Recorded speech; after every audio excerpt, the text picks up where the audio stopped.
Hello guys, here we are with another video giving you some hints and tips on how you can save money on guitar lessons and get better at teaching yourself. Ultimately, you want to be independent as a guitar player so you can tackle any problems yourself without having to pay a teacher to help you.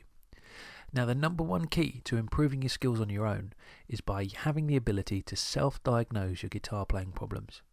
Every time you come across a stumbling block with your guitar, they usually fall into one of two categories: physical and musical.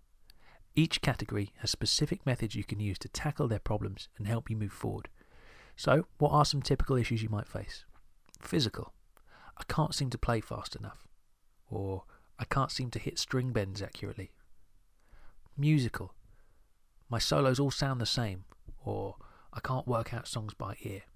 Any occasion where you physically can't do something on the guitar predictably falls under the physical category, and anything that involves using your ears or being creative falls under the musical category. So let's solve some of these issues, starting with the physical. Problem: I can't seem to play fast enough. Now, the solution to this is to practice with a metronome at a slow enough tempo so you can comfortably play the phrase, then gradually increase the speed over time, making sure you only push yourself to say 5 BPM or less each time so your playing doesn't get too sloppy and defeat the purpose. Any time speed is an issue for you, simply start slowly and gradually increase the speed over time. Problem: I can't seem to hit string bends accurately. Now, this could fall into either category. There are two different ways you could look at this. If you always seem to be falling short of your target notes, it could be an issue with hand strength. So try building up some strength in your hands by attempting shorter bends around about halfway up the neck, around the 7th or 9th fret, where the string tension's less and they're easier to achieve. Then, gradually, once you get confident with these, build up to some of the trickier bends. The other issue could be to do with your ears. So first, play your target note on the fretboard. So if you were bending an A note up to a B, for example, first play that B note. Then, once the sound of that note is in your head, try bending the A note up to meet it. This does take time, patience and practice, so don't worry if you struggle with this to begin with, it'll get easier with time. With anything physical on the fretboard, there is usually a reasonably simple way of working out what's causing the problem. If an unexpected note is sounding dull or muted, take a close look at your fingers and hand position, and chances are you'll be able to see what's causing it. The next time you hit one of those types of problems, don't panic, simply investigate it up close and see if you can discover the cause. Musical: my solos all sound the same. Okay, this is simple. All you need to do is learn some new material. If all you seem to play are Eric Clapton style licks, try studying a new player. Learn as many new licks as you can, then practice them with backing tracks. You'll find the new styles creeping into your playing before you even realise it. Force yourself to explore new licks and players, and as soon as you notice you're falling back to your old favourite routines, stop yourself and stay focused on the new. Don't worry if it doesn't sound good straight away, that's what the practice is for. Problem: I can't seem to work out songs by ear.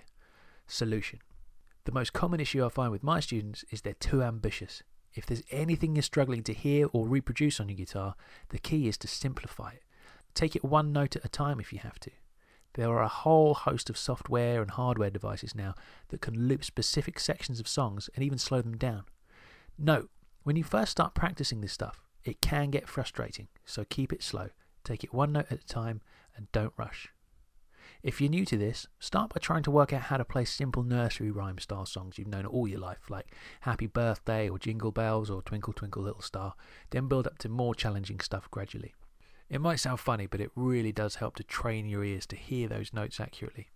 So, whenever you encounter a musical problem, it can usually be solved by learning some new material and/or working on your listening skills. It's absolutely essential when you're trying to learn or play anything on the guitar that you listen first, sing the part back to yourself, then try and find the notes through trial and error on your guitar. I'd rather you spend 20 minutes just listening and humming or singing the notes to yourself and not even touch your guitar than try and rush things and jump straight to the fretboard. Remember, there is no such thing as someone who is tone deaf. If you listen hard enough and practice this, you will be able to do it. Okay, those are obviously just a few examples of the problems you might face. So if you have any more specific questions, you can always email me through the website and I'll do my best to help. Okay guys, that's all for today. As always, if you haven't already, come and check out www.ultimatebluesbackingtracks.com.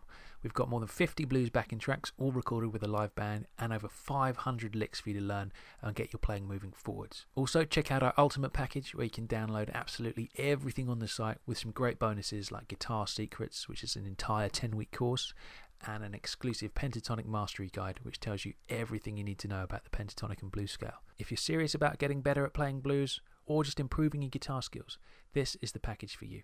Okay, see you next time.